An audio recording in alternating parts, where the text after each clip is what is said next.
नमस्कार प्यारे विद्यार्थियों, आप सभी का एक बार फिर से स्वागत है जेके आईटी मंत्रा यूट्यूब चैनल में।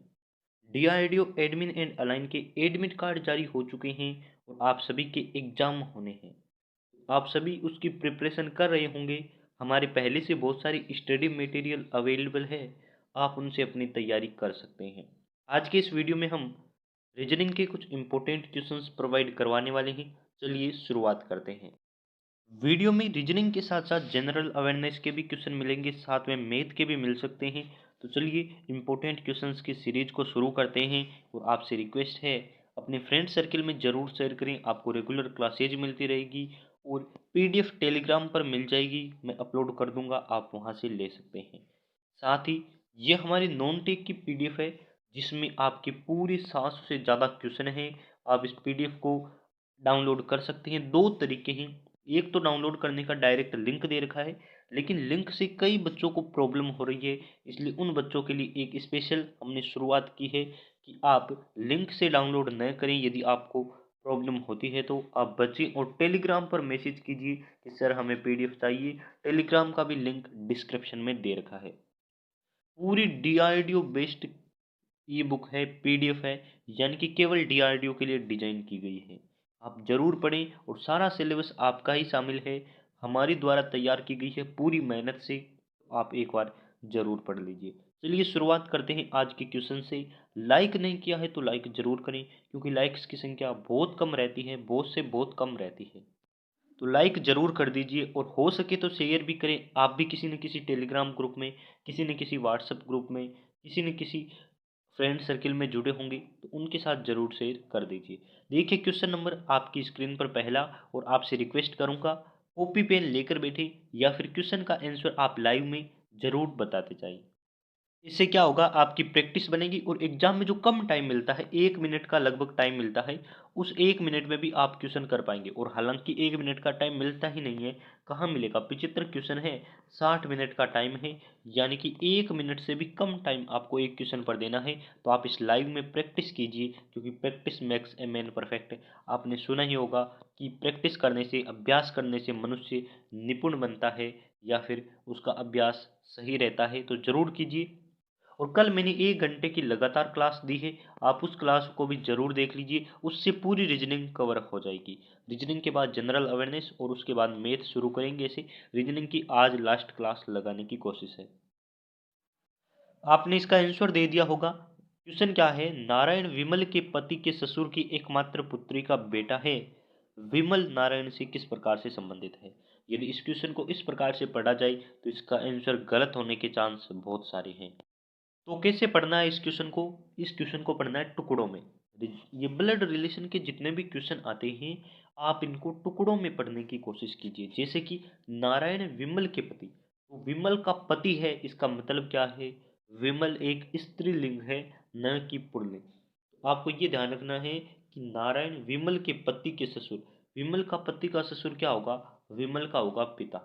विमल का पिता, विमल के पिता की एकमात्र पुत्री का बेटा, यानी कि एकमात्र पुत्री कौन होगी, एक पिता है, उसकी एक ही पुत्री है, इसका मतलब वो पुत्री खुद विमल है।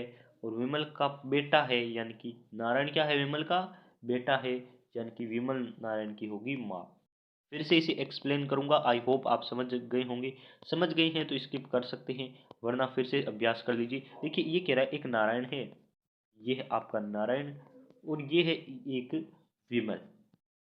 विमल, विमल का पति यानी कि विमल का हस्बैंड, विमल के हस्बैंड का ससुर, यानी कि विमल के हस्बैंड का ससुर, इसका क्या हुआ, इसका हो गया पिता। अब इस पिता की एक ही बेटी है विमल, और विमल का बेटा है नारायण, यानी कि विमल उसकी माँ है और ये पति उसका पिता है। इस प्रकार से आप समझ सकते हैं। ऑप्शन नंबर बी इसका सही आंसर है।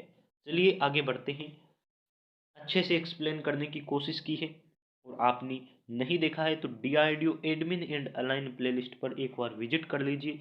बहुत सारी video general awareness, maths, reasoning, English आपको प्रोवाइड करवा रखी है। अब देखिए क्वेश्चन क्या है, रंजन और राजेश जुड़वा है। रंजन और राजेश जुड़वा है, इसका मतलब क्या है, दो भाई है और एक साथ पैदा हुए हैं, रंजन और राजेश, ये आपके हैं जुड़वा। राजेश की बहन रिंकी है। यदि राजेश की बहन है रिंकी तो रंजन की भी बहन ही होगी रिंकी। ये लीजिए रिंकी, ये तीनों आपस में बहन भाई है।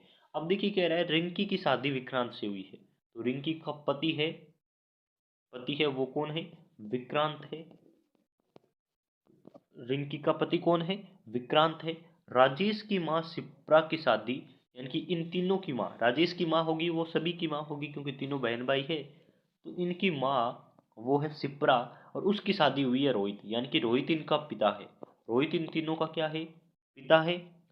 विक्रांत का रोहित से संबंध, अब देखिए ये है ना, रिंकी यानी कि रोहित की बेटी का पति है, यानी कि रोहित का क्या होगा? दामाद होगा। ऑप्शन नंबर डी फॉर दामाद आपका सही आंसर है। आई होप आपको ये क्वेश्चन अच्छा लगा होगा, और ये क्वेश्चन पुराने पेपर में पूछा गया है।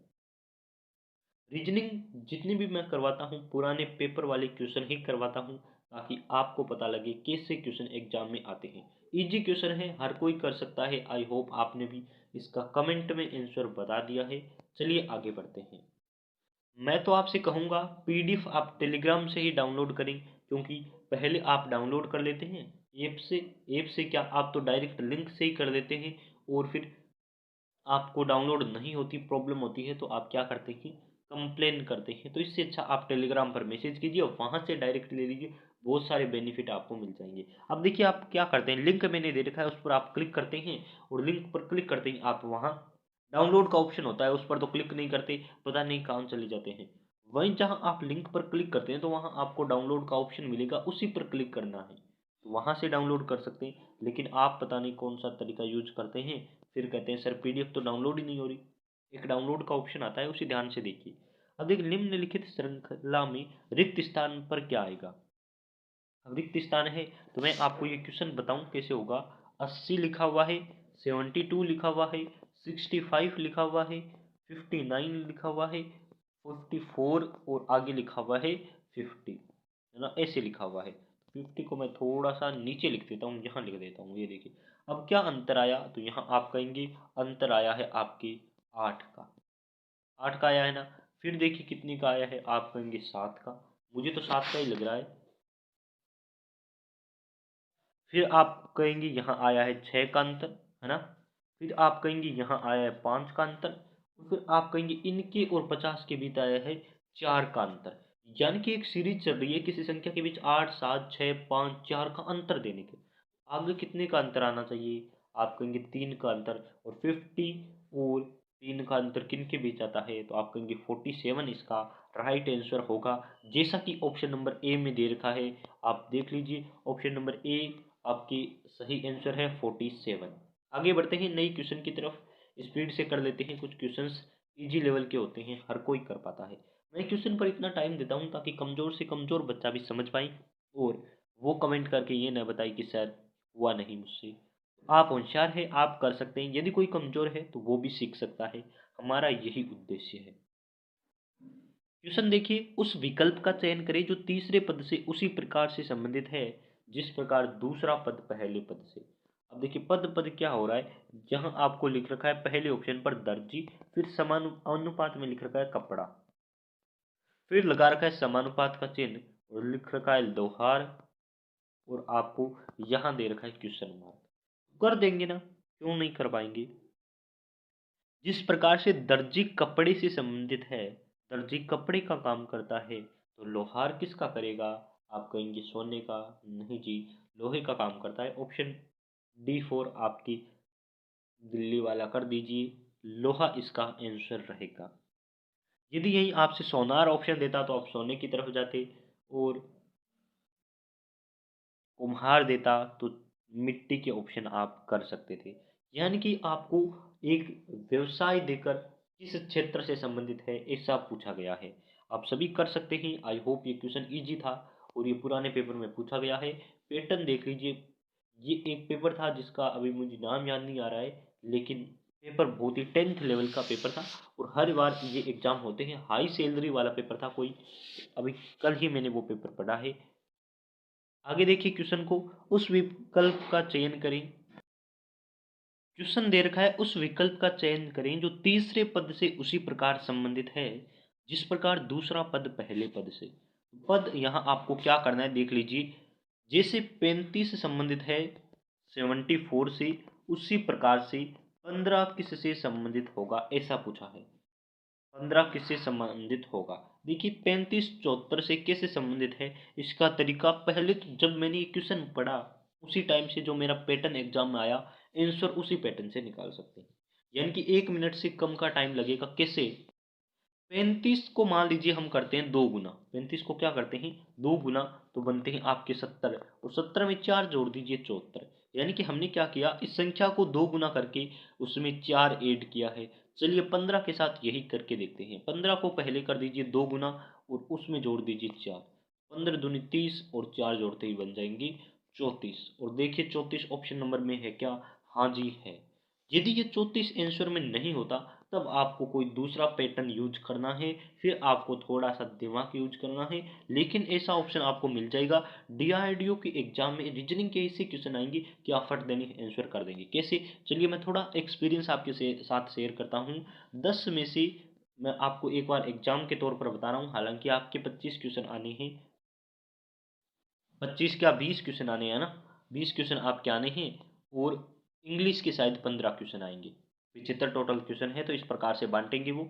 10 क्वेश्चन मान लेने आने हैं, तो 10 में से 7 तो ऐसे आएंगे आप स्पीड से आंसर कर देंगे। जैसे कि एक टेक्नीशियन ए के एग्जाम में कौन सा आया था, मैंने पेपर वैसे करवा रखा है, आप वहां से देख सकते हैं, लेकिन टेक्नीशियन ए के एग्जाम में आया था ऐसे 20, 12, फिर आपके दे रखा था 4। इस इजीली आप पहचान सकते हैं कि 8 8 का अंतर है, और अगले में 8 आएगा तो -4 या -3, जो भी आपका आंसर आ रहा है वो करना था आपको। ऐसे क्वेश्चन आ रहे थे तो आप कर सकते हैं, हालांकि इजी लेवल का क्वेश्चन था। निम्नलिखित श्रृंखला में रिक्त स्थान पर क्या आएगा, यानी कि खाली जगह पर कौन सी संख्या आएगी, ऐसा ये पूछ रहा है। तो आप कर देंगे ना ये क्वेश्चन।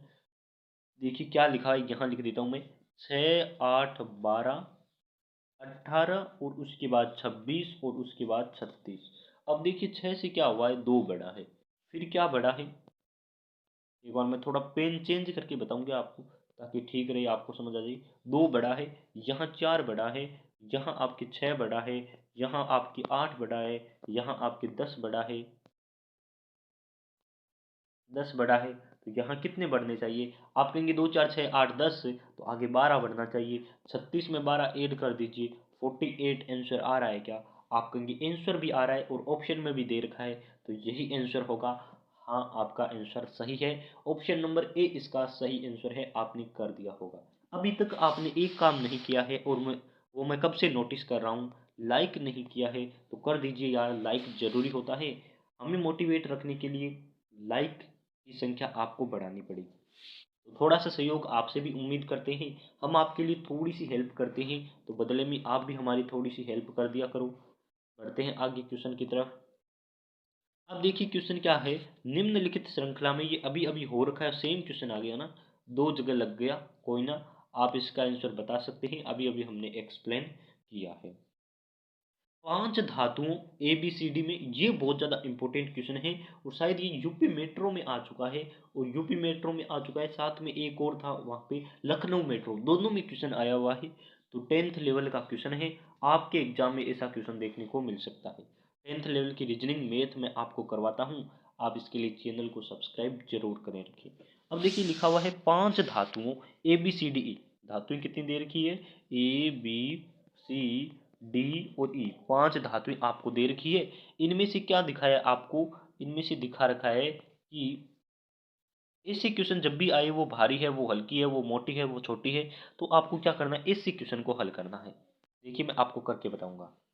ए डी से भारी है, ए क्या है, भारी है किससे, डी से, यानी कि जो भारी है उसे मैंने ऊपर लिख दिया, और जो हल्का है उसे नीचे लिख दिया। दूसरी लाइन कह रही है लेकिन बी से हल्का है। ए, दोबारा मैं आपको बता देता हूँ, एक बार छोटे अक्षर लिखूंगा। ये कह रहा है ए है वो डी से भारी है, ये लिखो डी से भारी है, लेकिन बी से हल्का है। देखो बात समझ आ गई ना, कह रहा है ए है वो डी से तो भारी है, यानी कि डी के तो ऊपर आएगा, लेकिन बी से हल्का है, यानी कि बी के नीचे आएगा। ई सी से भारी है, ई है वो सी से भारी है, लेकिन पता ही नहीं सी कहाँ है, लेकिन बी सी से यहाँ आपको लाइन को ध्यान से पढ़ना है। कह रहा है ई सी से भारी है, तो मान लेते हैं ई है वो सी से भारी है, लेकिन बी सी जितना भारी नहीं है। यानी कि बी क्या है, सी जितना भारी नहीं है, हालांकि भारी तो है। तो इसका मतलब है ये लाइन बनेगी ई सबसे ऊपर, फिर सी, फिर बी, फिर ए और डी आएगा। अब सबसे पूछा इनमें से सबसे भारी धातु कौन सी है, तो इस क्वेश्चन के अकॉर्डिंग आपको लग रहा है सबसे ऊपर ई आया है, तो ई सबसे भारी है। हालांकि इस क्वेश्चन को मैं फिर से एक्सप्लेन करूंगा, जिसको भी समझ नहीं आया है वो फिर से समझेगा। यदि आपको अच्छे से समझ आ गया है तो आप आगे बढ़ सकते हैं। लाइक किए बिना आगे आपको भी नहीं बढ़ना है। देखिए क्वेश्चन क्या कह रहा है, आपको कह रहा है पांच धातुएं हैं। मान ली पांच धातुएं हैं, सी है, यहां से आपको देखना है सी है ए से भारी है। ये वाली लाइन मैंने पहले पढ़ी नहीं थी। सी है वो ए से भारी है, ये सी लिख दिया और ये ए लिख दिया। ए डी से भारी है, यानी कि डी नीचे आएगा, ए भारी है वो नीचे आएगा, लेकिन बी से हल्का है। ए क्या है, डी से तो भारी है लेकिन बी से हल्का है, यानी कि बी ए के ऊपर आना चाहिए। ये देखो यहाँ आएगा बी। ई सी से भारी है, यानी कि ई सी के भी ऊपर आएगा, लेकिन बी है ना ये वाला, ये सी जितना भारी नहीं है, इसका मतलब सी के नीचे आएगा बी। ये पहले ही हमने नीचे लिख रखा है। अब देखिए यहाँ आपको ये समीकरण इजीली देकर कहा है सबसे भारी कौन है, आप कहेंगे ई सबसे भारी है। यदि पूछ ले सबसे हल्का कौन है, तो आप कहेंगे डी सबसे हल्का है। एक और क्वेश्चन पूछा जा सकता है, जैसा कि अभी एनपीसीआईएल यानी कि एमपीसीआईजीएल में पूछा था, न्यूक्लियर प्लांट वाली में, कि सबसे आपके बीच वाला कौन सा है, तो आपको पता होना चाहिए ये है जो मध्यम है, यानी कि दो ऊपर दो नीचे। तो आप कर सकते हैं इजी वे में, कोई भी क्वेश्चन पूछे यदि आपने समीकरण बना ली तो आप आंसर भी कर पाएंगे। आगे बढ़ते हैं। नॉन टेक की पीडीएफ आपके लिए डिजाइन की गई है, पूरे 700 क्वेश्चन हैं। आप इनको पढ़िए और एग्जाम में आपको सफलता दिलाएगी। General awareness, reasoning, maths, English, सारा आपके ही सिलेबस को इसमें शामिल किया है। जरूर पढ़िए और डाउनलोड कीजिए। आगे बढ़ते हैं। ये देखिए आपके लिए स्पेशल कुछ क्वेश्चन, और ये क्वेश्चन अभी अभी किसी एग्जाम में मैंने देखा था, वहां से स्क्रीनशॉट लेकर यहाँ आपके सामने रख दिया है। क्वेश्चन पढ़िए। आईटीआई बेस्ड एग्जाम का क्वेश्चन है, 10th लेवल का क्वेश्चन आता है। 10th लेवल के क्वेश्चन में यही पूछा जाता है जनरल अवेयरनेस में, कि भारत में क्षेत्रफल के आधार पर सबसे बड़ा राज्य कौन सा है। इस क्वेश्चन को कोई गलत नहीं करेगा, सब कहेंगे राजस्थान सबसे बड़ा राज्य है, और हालांकि यही सही आंसर है। लेकिन एग्जामिनर क्या है आजकल तेज हो गया है, अब वो ऐसे इजी क्वेश्चन नहीं पूछता। अब वो आपसे डायरेक्ट क्वेश्चन पूछेगा, राजस्थान का क्षेत्रफल कितना है, तो वो याद कर लीजिए। राजस्थान का क्षेत्रफल 3,42,239 किलोमीटर स्क्वायर, यानी कि वर्ग किलोमीटर है। ये तो है वर्ग किलोमीटर में, लेकिन आपको एक क्वेश्चन और भी तो पूछा जा सकता है, जैसा कि राजस्थान रोडवेज ने पूछ लिया था वर्ष 2013 में।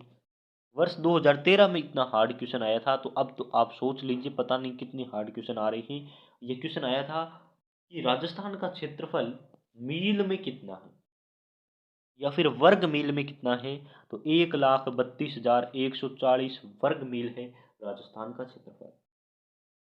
और भी क्वेश्चन आ सकते हैं कि भारत का सबसे बड़ा राज्य है, उसका क्षेत्रफल बताइए, तो ये भी आपको बताने हैं। चलिए आगे बढ़ते हैं। इस क्वेश्चन का आंसर इन्होंने ऑफिशियल आंसर की में राजस्थान दे रखा है, और यही इजी क्वेश्चन है। हालांकि मैंने दो आपको इंपॉर्टेंट क्वेश्चन साथ में बता दिए हैं, उनको जरूर नोट कर लीजिए। पीडीएफ में आपको अभी टेलीग्राम पर प्रोवाइड करवा दूंगा क्लास खत्म होते ही। इस क्वेश्चन को देखिए क्या कह रहा है, एक आदमी का मुख पूर्व की ओर है, और डीआरडीओ में ऐसा क्वेश्चन आएगा, पूर्व उत्तर जहां भी दिखे एक ही काम कर लो, पहले तो ये वाला बना दो। ये क्या है सर, क्रॉस का निशान, हॉस्पिटल का साइन था? नहीं, ये दिशाएं के साइन है। आपको ऊपर लिखना है उत्तर, नीचे लिखना है दक्षिण, इधर लिखना है पश्चिम और उधर लिखना है पूर्व। अब आप कहेंगे सर उत्तर दक्षिण तो याद है, ऊपर उत्तर नीचे दक्षिण, लेकिन पूर्व पश्चिम कैसे याद करें? नाम याद कर लो पप्पू, पश्चिम पूर्व पूर्व, पप्पू नाम याद कर लो, आपकी ट्रिक बन गई और याद भी हो गया है ना। पप्पू कैसे काम करेगा, आप इधर से लिखना शुरू करते हैं तो पप्पू यानी कि इधर पश्चिम इधर पूर्व, याद कर लीजिए, यही आपका ट्रिक है। अब थोड़ा सा मैं आपको क्वेश्चन पढ़कर बताऊंगा। एक आदमी का मुख पूर्व की ओर है, यानी कि इस ओर उसका मुख है। यदि वह घड़ी की विपरीत दिशा में, ये वाला शब्द एग्जाम में जरूर पढ़ लेना, विपरीत दिशा में 270 डिग्री घूमता है तो उसका मुख बताइए। अब देखिए घड़ी कैसे घूमती है, ऐसे घूमती है, लेकिन आदमी घड़ी से विपरीत दिशा में घूम रहा है, यानी कि ऐसे घूमेगा और 270 डिग्री घूम रहा है, यानी कि 90 डिग्री ये, 90 ये, 180 और ये 270, यानी कि वो इधर घूम गया यहाँ तक। अब इसका मुख किधर है, तो आप कहेंगे वो यहाँ तक घूम गया, अब इसका मुंह दक्षिण दिशा की ओर है, यानी कि ऑप्शन नंबर डी उसका मुख है वो दक्षिण की ओर है। आप सभी करेंगे। देखिए पहले इधर था मुंह था, फिर 90 डिग्री घुमा इधर आ गया, फिर 180 घुमा इधर आ गया, 270 घुमा इधर आ गया। ऑफिशियली आप आंसर कर पाएंगे। आगे बढ़ते हैं, इस क्वेश्चन का आंसर हो गया है मुझे लगता है। और सिलेबस पर एक नज़र और मार लेते हैं, किसी को सिलेबस नहीं पता है, हालांकि मैंने वीडियो बना रखा है लेकिन फिर भी आपको बता देता हूँ। सिलेबस आपका ये वाला है फायरमैन और के लिए, लेकिन एक वो जे मोटी कोई है उसके लिए आपके हैं 40-40 इंग्लिश और हिंदी के। अब देखिए ये आपके पोस्ट कोड दे रखा है, इससे आप पहचान कर सकते हैं। जूनियर ट्रांसलेशन इस प्रकार से, ऑफिसर इस प्रकार से पोस्ट है, जेटीओ नाम की पोस्ट है ना। तो आप इस पर ध्यान दीजिए, 75 क्वेश्चन आएंगे, quant, reasoning, general awareness, English, यानी कि आप कह सकते हैं पहले तो आएंगे 20-20 क्वेश्चन और इंग्लिश के आएंगे 15 क्वेश्चन। इस प्रकार से पढ़ना है, 75 क्वेश्चन 60 मिनट में पढ़ लेंगे ना। बहुत बहुत धन्यवाद आप सभी का। क्लास को शेयर और लाइक जरूर करें। आज के लिए बस इतना ही। रेगुलर आपको क्लासेज मिलती है, आप इसे सब्सक्राइब कर लीजिए, साथ ही DRDO admin and allied playlist को जरूर देखिए। आगे बढ़ते हैं। बहुत बहुत धन्यवाद आप सभी का।